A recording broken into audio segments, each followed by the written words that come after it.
sa Papa Dudut Stories, ikaw ay hindi nag-iisa.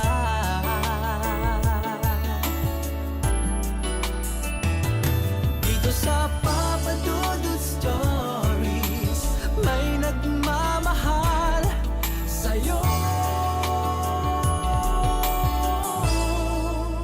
Papa Dudut Stories, Papa Dudut Stories. Dear Papa Dudut, sa lahat po ng mga nakatutok ngayon, huwag kalimutan na mag-like, mag-share at mag-subscribe.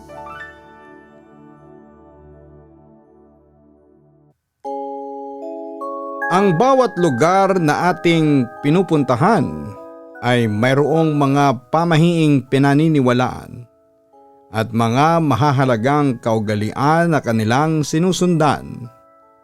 Paano na lamang kung isang araw ay mapadpad ka sa ganitong lugar at masuway ang kanilang kautusan?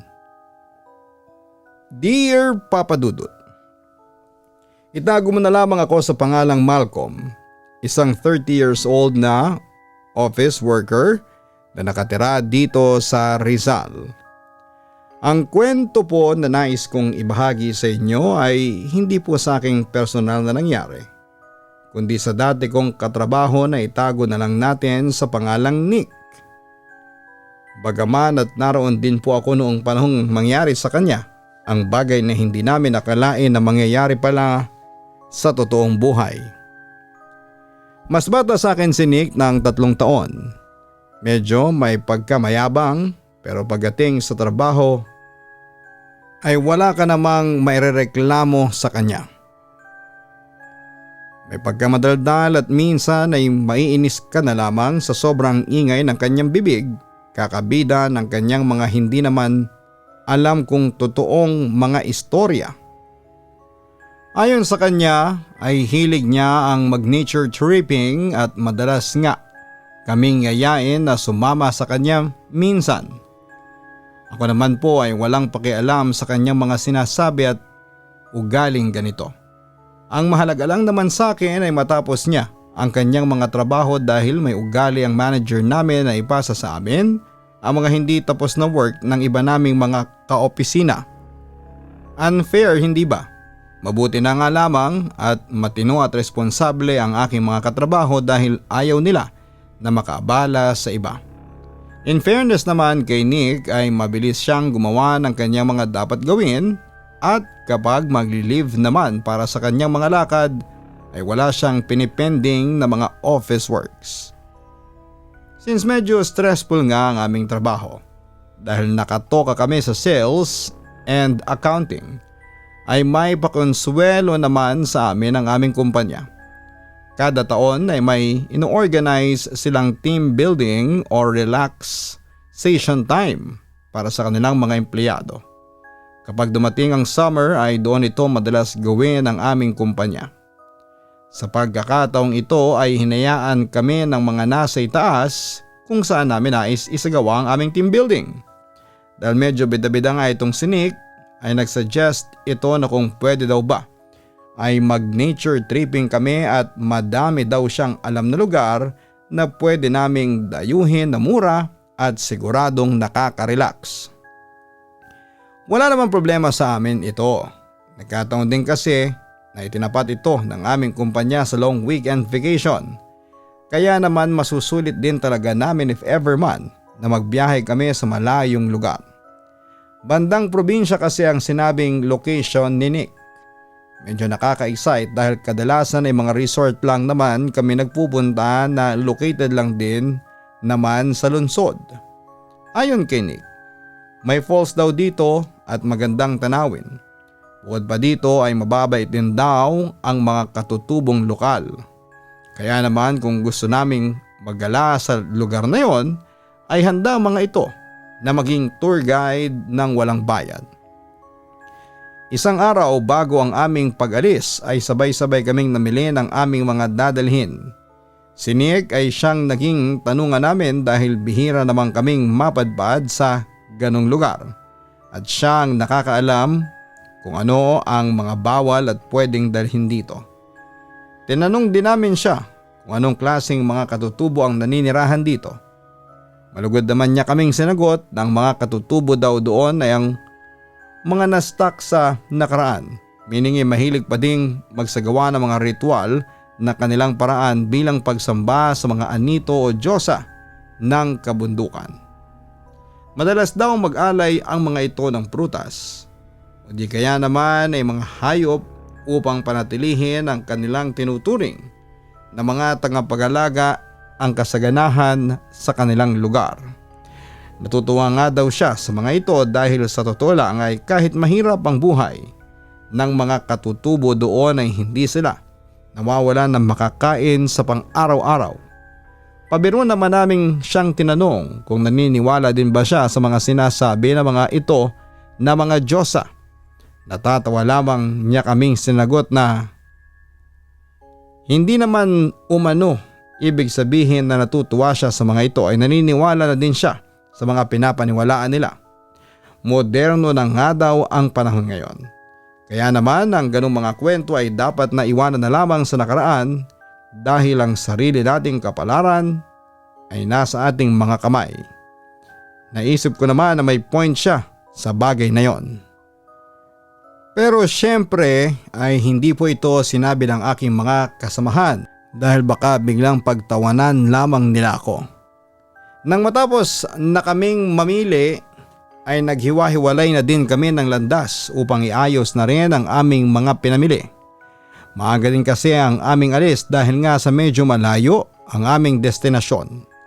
Nang sabihin ko sa aking mga magulang kung saang lugar kami pupunta, ay pinadalhan nila ako ng proteksyon ko dahil hindi naman daw nila alam kung ano ang mga posibleng maganap sa amin sa lugar na yon.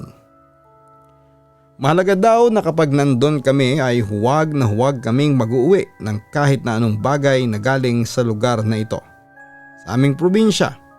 Lalo na kung ang pupuntahan ko papadudod ay may kinalaman sa ritual ng mga taga roon.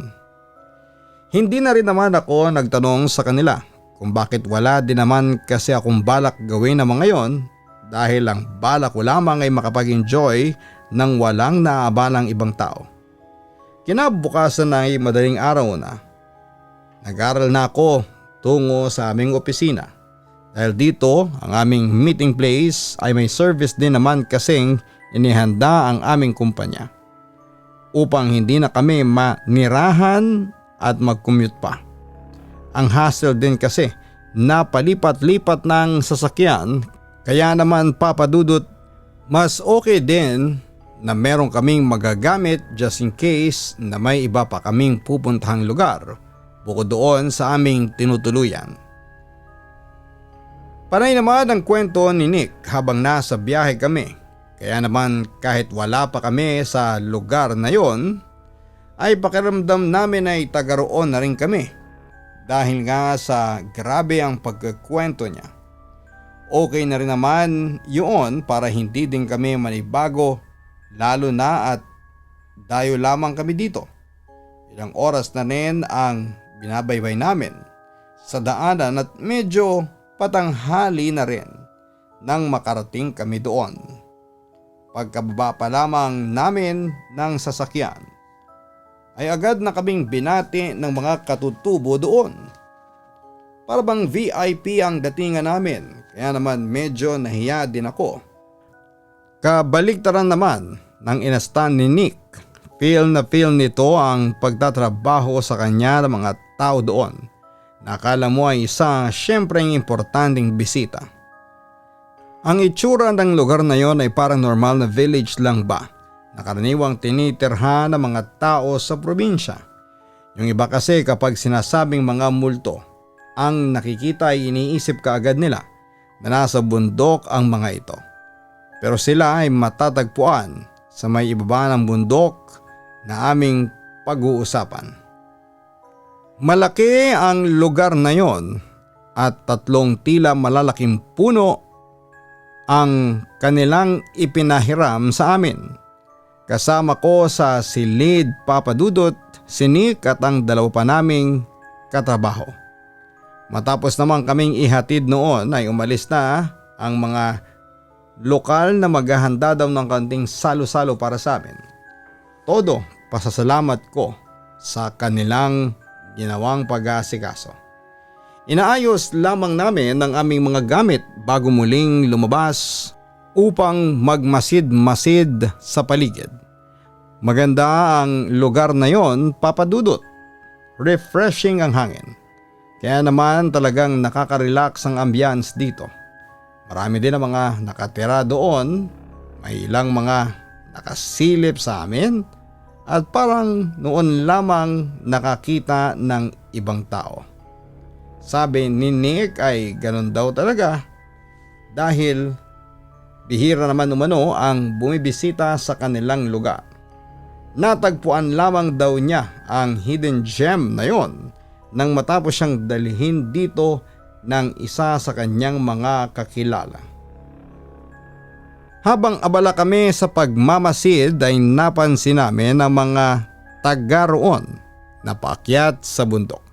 Tila napansin naman ng isang matandang taga rito na nakatingin kami sa langit ng gabing yon, kaya naman nakangiti itong lumapit sa amin. Ang totoo niya na yun daw ang nataymingan niya, Papa Dudut. Inayos lang namin ang aming mga gamit bago muling lumabas upang magmasid-masid sa paligid. Maganda ang lugar na yon at refreshing ang hangin. Kaya naman talagang nakaka-relax ang ambience dito. Marami din ang mga nakatira doon, may ilang mga nakasilip sa amin at parang noon lamang nakakita ng ibang tao. Sabi ni Nick ay ganoon daw talaga doon, bilang bihira naman umano ang bumibisita sa kanilang lugar. Natagpuan lamang daw niya ang hidden gem na yon matapos siyang dalhin dito ng isa sa kanyang mga kakilala. Nagustuhan niya ang lugar na yon dahil friendly ang mga tao dito at talaga namang accommodating kapag may mga bisita. Habang abala kami sa pagmamasid ay napansin namin ang ilang mga taga roon na paakyat sa bundok. Tila napapansin naman ng isang matandang taga rito na nakatingin kami sa mga taong yon, kaya naman nakangiti itong lumapit sa amin. Ang mga taong yon daw ang naatasan na siyang maghain sa ritual na kanilang ginagawa tuwing ganitong panahon upang magkaroon ng masaganang ani at bunga ang mga puno at pananim nila sa itaas ng bundok na yon. Isang linggong pagdarasal ang kanilang ginagawa taon-taon upang kalugdan sila ng mga Diyos at Diyosa na naninirahan sa bundok. Bukas daw pag-akyat namin ang mga sasama sa amin na mga lokal ang siyang mag-aatang at magsasagawa ng ritual na kanila daw kinalakhan. Medyo na-curious naman kami kaya nagtanong ako sa matadanda kung ano ang mga nangyayari sa mga alay na nilalagay nila doon. Napansin ko din kasi na parang may mga accessories na hawak ang ilan sa mga tao na umakyat. Kaya naman parang nagtaka din ako. Ayon naman sa kanya, may mga nilalang daw kasi sa kagubatan na mahilig sa makikinang na mga bagay kaya naman naglalagay din sila ng mga ganong alay upang matuwa ang mga ito at mas pagpalain pa sila. Kapag tapos na ang ritual na kanilang ginagawa ay misteryosong nawawala ang mga yon. Napatango naman ako habang si Nick ay parang natatawa sa paliwanag nito. Siniko ko naman siya dahil baka ma-offend yung kausap namin. Nagkibit balikat lamang si Nick bago nagpa siyang pumasok na sa loob at magpahinga. Ilang saglit lamang ay tinawag na din kami ng mga taga roon upang kumain na. Budol fight ang style na bibihira naming magawa. Kaya naman tuwang-tuwa kami dito lalo na yung mga lumaki sa lungkot na parang sa mga fast food chain lamang madalas kumakain at bihirang makaranas ng ganitong mga klase na mga gawain sa probinsya. Talaga namang nabusog kami sa kanilang mga inihain at pagkabalik nga namin sa aming mga tinutuluyang kubo ay nakatulog din sa sobrang kabusugan at pagod sa biyahe. Kinabukasan ay maaga din kaming nag-asikaso upang makaakyat sa bundok at makapag-swimming sa falls doon. Excited ang lahat sa amin dahil karamihan sa mga katrabaho namin ay mga pool or dagat pa lamang ang napuntahan. Marami sa kanila ang unang beses, Papa Dudut, na makakapaligo sa ganitong klase ng lugar. Bago kami umakyat sa bundok ay may isang bagay na ibinilin sa amin ang mga taga roon. Wag na wag naming pakikialaman o kukuhanin ang mga atang na pagkain at bagay sa kanilang altar na ginawa para sa kanilang mga sinasambang mga nilalang ng bundok. Madadaanan daw kasi namin yon bago kami makarating sa mismong falls na destinasyon namin. Agad naman kaming sumang-ayon, mukhang ni isa sa amin ay wala naman talagang balak gawin ang bagay na yon. Nagsimula na kaming umakyat sa bundok at habang paakyat nga ay nakita nga namin ang altar na kanilang sinasabi. Wala na doon ang mga atang nila noong nakaraang araw at malinis na ito. Sabi ng kasama naming katutubo ay ihahatid lamang nila kami sa aming pupuntahan tapos ay babalik sila doon upang gawin ang ritual. Pagdating namin sa falls ay nagpasalamat ako sa mga taong gumabay sa amin. Ayon sa kanila ay babalikan na labang nila kami mamayang hapon. Pagkaalis ng mga ito ay masaya naman kaming nagsitalunan sa falls, Papa Dudut. Malamig ang tubig kumpara kapag nasa pool ka, pero kaya namang tiisin. Refreshing din naman ito lalo na at mainit ang panahon. Parang nagkaroon na kami lahat ng sariling mundo dahil malawak ang aming pinagpapaliguan. Sa sobrang enjoy nga namin ay hindi na namin namalayan na tanghalian na pala. Nagsiahon na kami nang mapansin ko na wala si Nick doon. Nagtanong naman ako sa iba na mga kasamahan namin kung nakita ba nila ang aming katrabaho ngunit maging ang mga ito ay hindi din napansin si Nick. Hahanapin ko na sana siya dahil yayayain ko na rin siyang kumain nang bigla na lamang itong lumabas mula sa kakahuyan. Parang kakaiba ang kilos ni Nick kaya naman nagdududa akong nagtanong kung saan siya galing at bakit ganon ang kanyang inaasta. Kinabahan lamang na tumawa si Nick at sinabing nagbanyo lamang daw siya. Pati daw ba yon ay kailangan pa niyang ipagpaalam sa akin? Nainis ko naman siyang tinignan bago ito iniwanan. Nakakainis talaga ang ugali niyang yon na akala mo ay kung sino. Nakisalo na rin naman siya sa amin matapos ng aming pag-uusap. Parang wala nga lang nangyari at masaya pa itong nakikipagbiruan sa aming mga kasama. Hindi ko na sana siya papansinin ngunit namataan ko na may nakausling kung ano sa bulsa ng suot niyang shorts.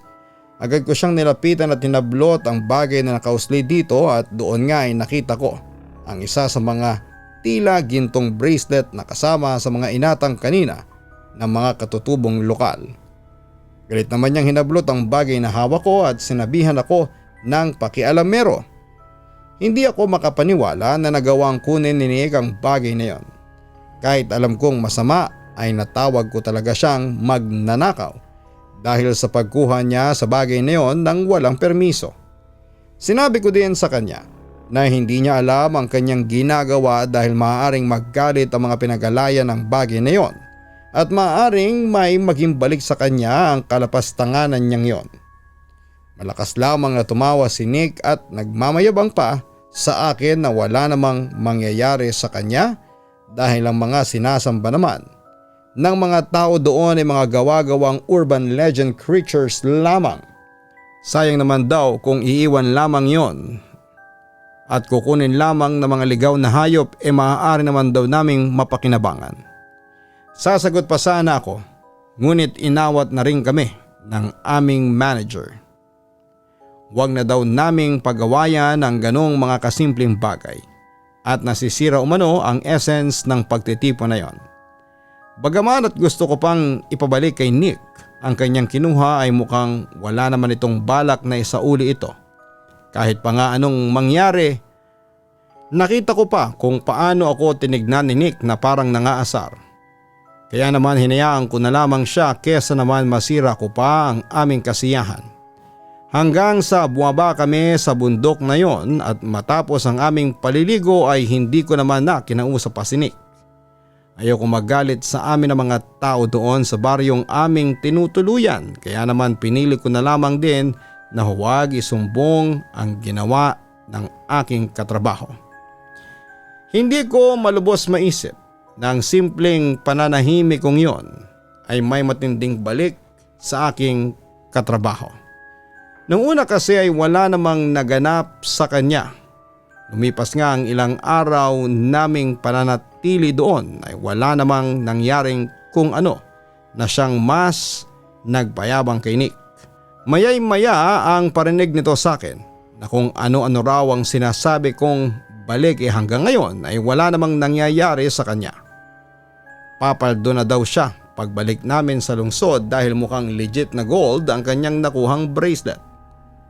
Tatawa-tawa lamang ang iba naming kasamahan habang ako naman ay tahimik lamang at hindi na siya pinapansin pa sa kanyang pang-uuyam.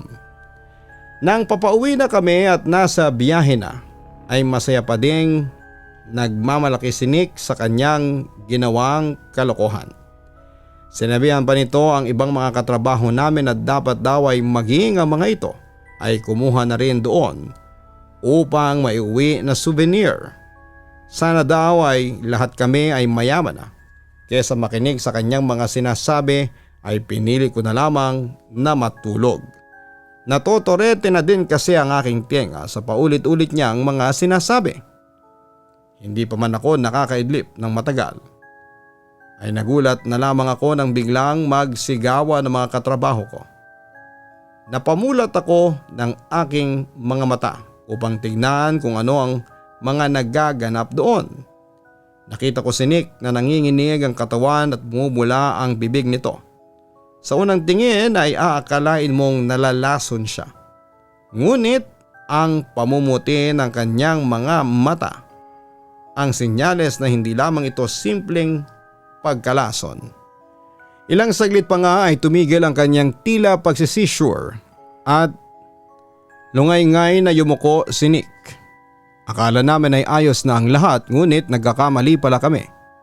Dahil simula pa lang ito ng kanyang pinagdaraanan. Lalapitan sana siya ng isa naming katrabaho at titingnan kung ayos lamang siya. Ngunit pumailan lang sa tahimik na sasakyan ng mahihina ngunit malalim na tawa. Nanggagaling ito ngayon sa parang walang malay na si Nick. Nagangat si Nick ng tingin at hindi pa din bumabalik sa dati ang itsura ng kanyang mga mata. Alam niyo yung itsura na puting-puti na contact lens na ginagamit ng mga nagko-cosplay ng mga kakaibang nilalang. Ganon ang itsura ng mata ni Nick. Walang kaitim-itim sa mata nito na parang binura ito. Ang ilan sa mga kasama namin ay tinanong si Nick kung ayos lang ba ito. Ngunit nananatili lamang itong tumatawa habang tinitignan kaming isa-isa. Ilang sandali pa ay tumigil din naman siya ngunit napapasigaw naman itong nagsalita ng hindi namin maintindihan na salita. Parang pamilyar ito ngunit hindi ko matukoy kung saan ko narinig ang lengguwaheng yon. Nagsimulang magwala si Nick sa loob ng sasakyan dahilan upang pansamantalang itigil muna ito ng aming driver. Kasabay din ito ang pagreklamo niya na masakit ang kanyang ulo at tiyan. Tila dalawang tao ang nasa katauhan niya. Lahat kami nakakaramdam ng kaba sa nagaganap sa aming kasama dahil kahit na sino doon ay masasabing hindi ito normal na senaryo. Hindi namin alam kung ano ang aming gagawin. Hinahawakan na nga ng iba sa amin ang hindi pa din tumitigil sa pagwawala na si Nick. May mga sinasabi itong mga bagay na hindi naman namin maintindihan. Maya-maya pa ay parang may na-realize ang aming driver. Pinakinggan itong maigi ang sinasabi ni Nick at ilang segundo pa ay ang mabilis nitong sinasabi sa amin na ang salitang ginagamit ni Nick ay yung narinig niyang lengguwahe ng mga katutubong lokal sa pinanggalingan naming baryo. Nang marinig namin ito ay agad namin siyang inutusan na bumalik sa baryong pinanggalingan namin dahil baka alam ng mga ito ang dapat gawin upang matulungan ng aming kasamahan. Patuloy siyang pinipigilan ng ibang mga katrabaho namin dahil baka kung ano ang gawin nito kapag nakawala siya sa pagkakakapit nila. Mabilis namang pinatakbo ng driver namin ang sasakyan patungo sa baryo. Mabuti na nga lamang at hindi pa kami nakakalayo masyado. Kaya naman nakarating din kami kaagad sa lugar nila. Nagulat pa nga ang mga ito sa pagbabalik namin. Ngunit nang makita nila ang sitwasyon ni Nick ay agad na hindi naman na nagtanong pa ito at pinadala na lamang si Nick sa isang kubo kung saan ay tila may nagdadasal doon na isang matandang babae. Kinausap ito ng kanyang mga kabaryo at minestra nito na higa namin si Nick sa higaan doon. Inutusan din ito ang aking mga kasamahan na hawakan si Nick upang hindi ito makapanakit ng mga naroroong individual. Tinanong ko naman ang kaninang nakausap naming taga-baryo kung ano ang nangyayari sa aming kasamahan. Galit itong tumingin sa akin sabay sabing eto daw ang nangyayari sa mga taong walang paggalang sa mga nilalang ng kalikasan. Dala umano ito ng galit ng isa sa mga tinuturing nilang Diyos ng bundok. Marahil ay may ginawa daw si Nick na kalapas-tanganan dito kaya naman gumanti ito sa aming kasamahan. Naputol ang aming pag-uusap ng galit na sumisigaw si Nick habang nakikipag-usap sa matandang babae na tila healer ata ng lugar na yon. Kumbaga sa atin ito yung tinatawag na albularyo o manggagamot. Kumalma naman si Nick at nawala ng malay matapos ang kanilang pag-uusap. Pansamantala itong tumigil sa kanyang ginagawa at napapailing na tumingin sa amin. Kami muna ang kinausap nito at translate sa amin ang sinasabi ni Nick na hindi namin maintindihan. Ayon sa kanya ay galit na galit daw ang nilalang na nasa loob ng katawan ng aming kaibigan dahil may kinuha itong kagamitan na para sa kanya.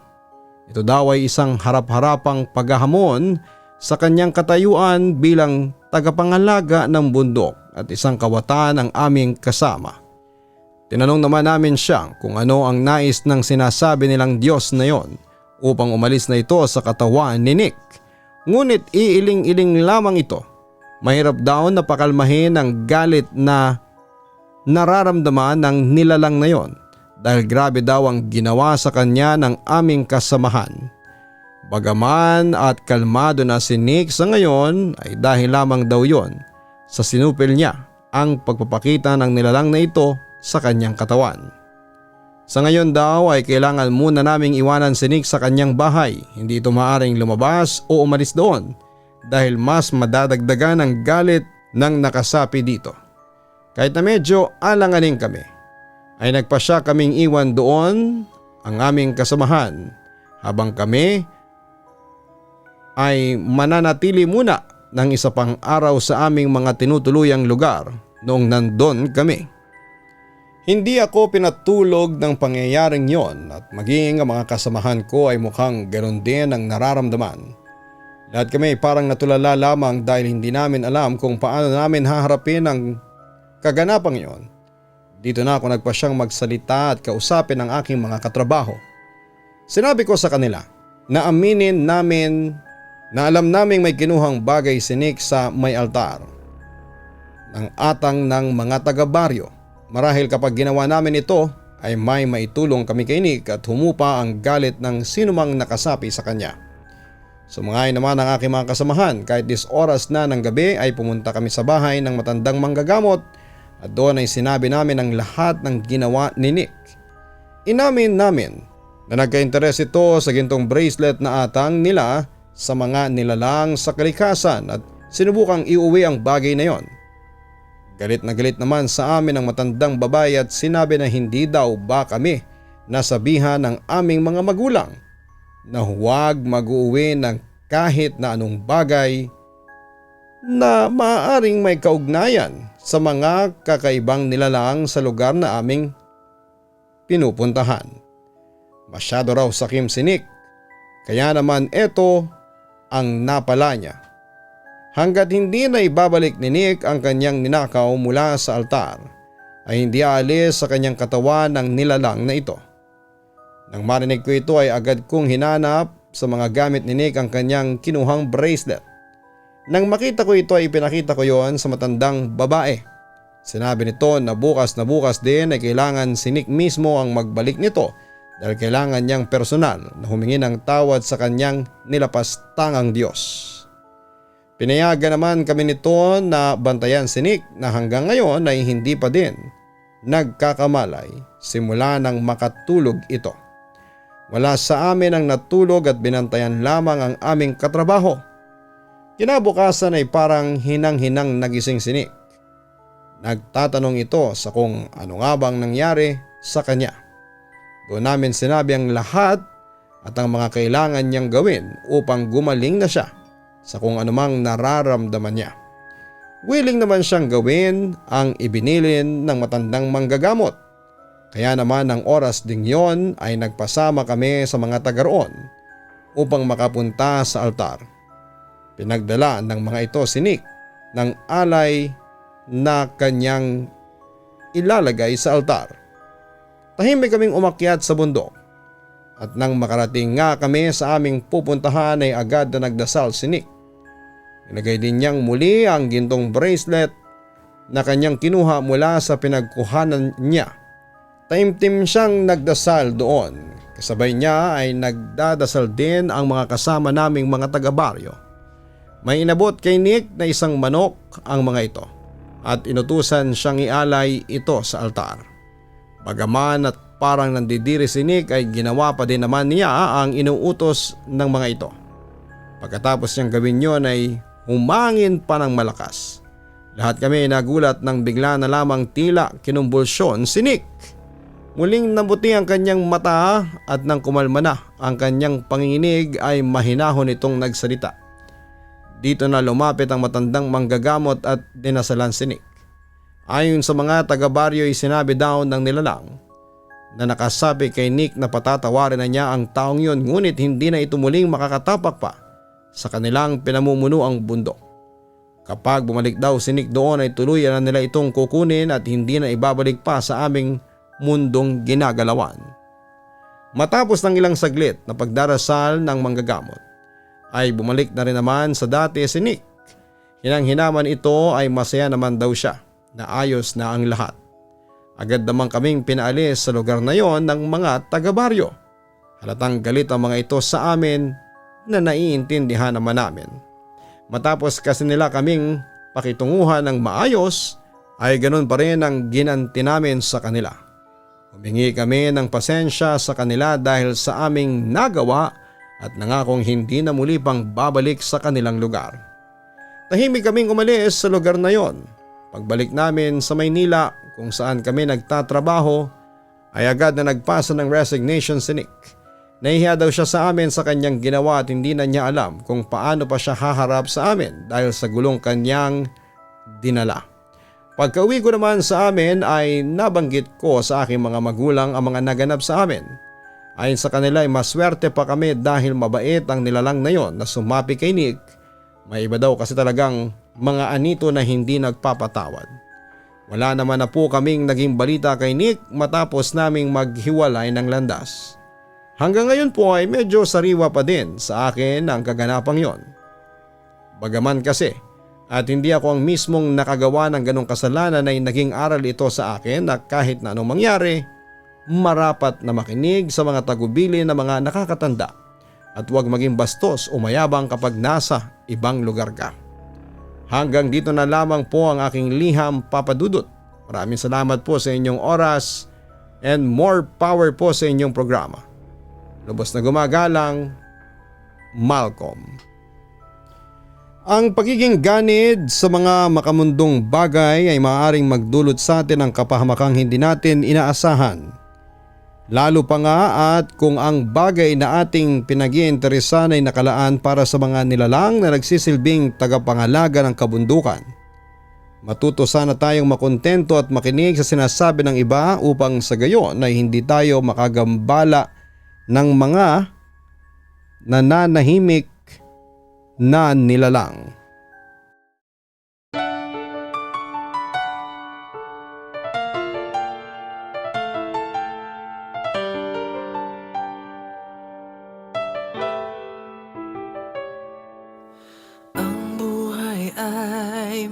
mahiwaga, laging may lungkot at saya. Sa Papa Dudut Stories, laging may karamay ka.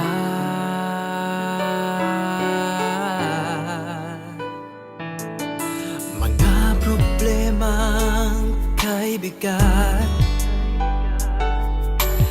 dito ay pakikinggan ka.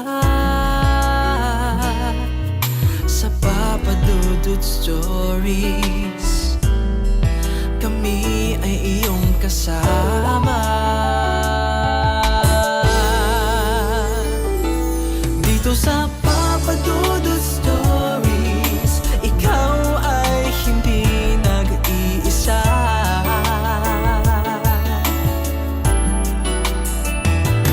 Dito sa Papa Dudut Stories, may nagmamahal sa'yo. Papa Dudut Stories, Papa Dudut Stories,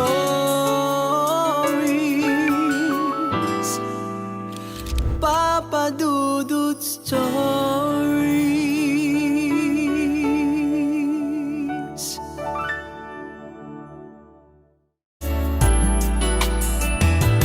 Dito sa Papa Dudut Stories, may nagmamahal sa'yo. Papa Dudut Stories, Papa Dudut Stories. Hello mga ka-online, si Papa Dudut po ito. Nag-enjoy ka ba sa ating kwento ngayong araw? Huwag kalimutan na i-share, mag-like at mag-subscribe. Maraming salamat po